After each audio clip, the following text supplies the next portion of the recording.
Ceci est une vidéo que je ne pensais vraiment pas faire un jour. C'est une vidéo sur le scripturalisme.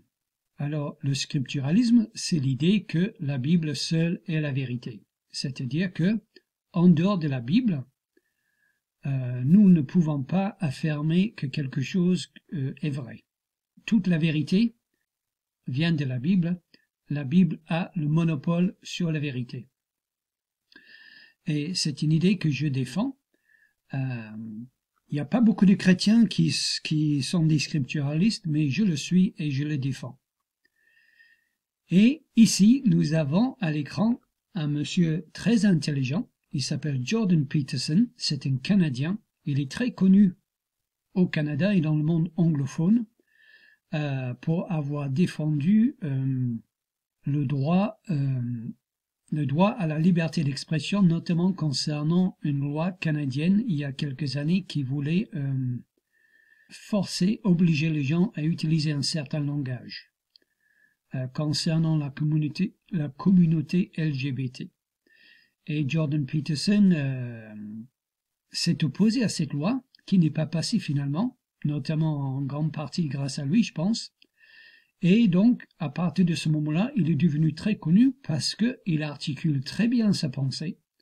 C'est un génie moderne, des temps modernes, et c'est un homme avec des vraies convictions qui les articule très bien et qui ne plie pas le genou au politiquement correct, et donc qui est invité sur beaucoup de plateaux télé pour défendre sa position et a réussi assez brillamment à déjouer tous les pièges que les gens de gauche et d'extrême gauche ont voulu lui tendre pour qu'il tombe dedans. Mais ça n'a pas marché.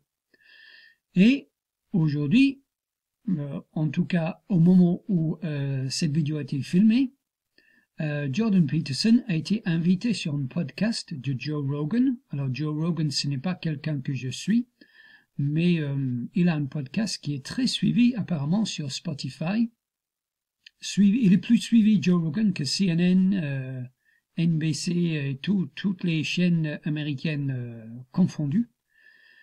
Et donc, il a invité Jordan Peterson sur son podcast, et Jordan Peterson a expliqué le rôle de la Bible, alors que Jordan Peterson est un athée. Il n'est pas du tout chrétien. C'est un athée, ou en tout cas un agnostique, je pense. Il croit que les histoires de la Bible sont des mythes. Il croit que Jésus a existé, mais que Jésus était un homme sage seulement, et pas le Fils de Dieu. Et donc, ce n'est pas du tout un chrétien, mais c'est quelqu'un qui réfléchit. Et il est tellement brillant, cet homme-là, qu'il a réussi quand même, et ce n'est pas rien, il a réussi à comprendre que tout ce que nous savons, nous le savons grâce à la Bible.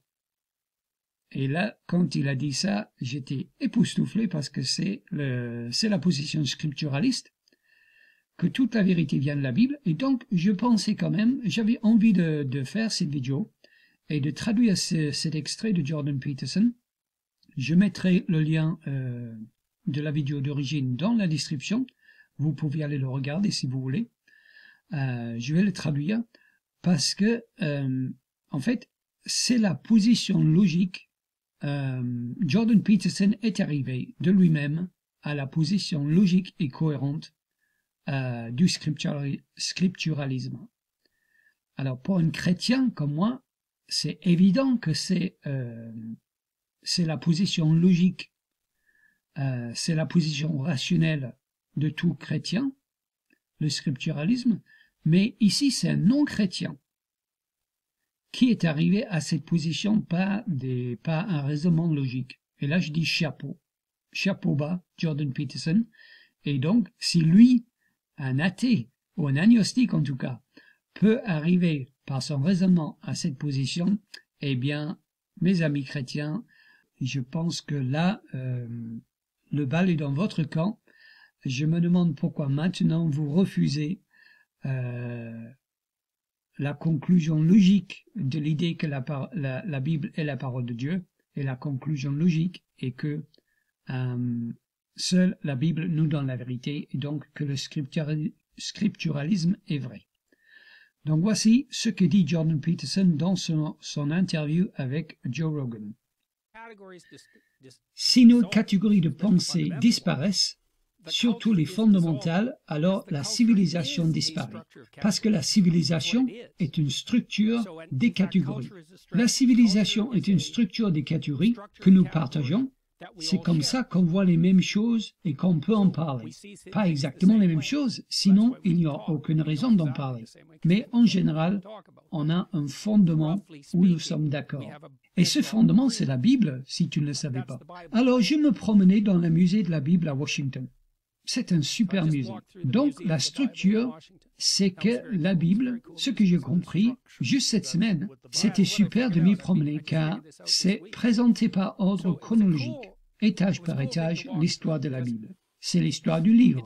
Or, pour ainsi dire, la Bible était le premier livre. Je veux dire littéralement, parce qu'à un moment donné, les livres n'existaient pas. Pour la civilisation occidentale, pour un temps certain, il n'y avait vraiment qu'un seul livre, et ce livre était la Bible. Avant la Bible, il y avait des parchemins et des papyrus, donc la Bible était le premier livre.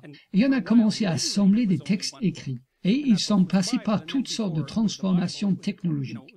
Et puis, on avait des livres que tous pouvaient acheter. Et le premier de ce livre était la Bible. Et puis, il y avait toutes sortes de livres, et tous pouvaient acheter tous ces livres, mais tous ces livres, dans un sens, sont sortis de ce livre fondamental. Et ce livre n'est pas un livre, c'est une bibliothèque, une collection de livres. Et puis, maintenant, je me dis, quelle est la relation entre les mots? Eh bien, certains mots dépendent d'autres mots. Et certaines idées dépendent d'autres idées. Plus des idées dépendent d'autres idées, d'une idée donnée, plus cette idée donnée est fondamentale. C'est ça la définition de fondamental. Or, imaginons que tu as une collection de textes dans une civilisation. Tu te demandes lesquels de ces textes sont fondamentaux. Et la réponse est les textes desquels la plupart des autres textes dépendent. Donc on met Shakespeare dans cette catégorie de textes fondamentaux. Parce qu'en anglais, beaucoup de textes dépendent des révélations littéraires de Shakespeare. On y mettrait aussi Milton et Dante, etc. Des auteurs fondamentaux dans le canon occidental. Non pas à cause d'un dictat autoritaire, mais parce que ces textes ont influencé d'autres textes. Puis on réfléchit à une hiérarchie, d'accord avec la Bible à la base. Ça, c'est évidemment le cas. Maintenant, imaginons que c'est le corpus entier de production linguistique quand on y réfléchit. Maintenant qu'on a établi ça, comment doit-on comprendre ce corpus? Mais vraiment, comment le comprendre? La réponse est, on lit des extraits et on écoute des histoires. On écoute des gens et on se fait une idée de tout le domaine. Tu te construis une représentation floue à l'intérieur de ce corpus. Et puis tu écoutes et tu vois à travers ça. Ce qui signifie que ce n'est pas que la Bible est vraie, mais que la Bible est la précondition pour la manifestation de la vérité. Ce qui signifie que la Bible est plus vraie que juste vraie. C'est une toute autre sorte de vrai. Et je crois que ce n'est pas seulement littéralement et factuellement le cas. Je crois qu'il est impossible que ce soit autrement. C'est la seule façon que nous avons pour résoudre le problème de la perception. Voilà ce que dit Jordan Peterson. C'est la seule façon que nous avons pour pouvoir résoudre le problème de la perception. C'est-à-dire que comment savoir que ce que nous pensons voir et pensons entendre et pensons expérimenter est vrai? Eh bien, nous le savons grâce à la Bible. Parce que la Bible est plus vraie que juste vraie. C'est la précondition pour la vérité. Ça, mes amis, c'est le scripturalisme en quelques phrases. Jordan Peterson, par des déductions logiques, par son raisonnement, est arrivé à la conclusion que la Bible est la précondition pour arriver à la vérité, que la Bible est plus vraie que vraie, c'est une toute autre sorte de vrai.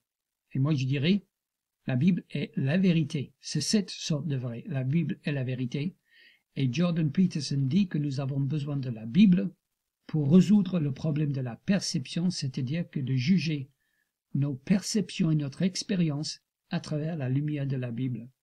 Eh bien, bravo, si après ça, cet homme ne se convertit pas, vraiment, je ne comprends pas. Donc voilà, à vous maintenant, amis chrétiens qui ne sont pas scripturalistes, de raisonner comme cet homme et d'arriver à la conclusion que la Bible seule est la vérité. La Bible a le monopole sur la vérité. En dehors de la Bible, nous ne pouvons pas avoir accès à la vérité.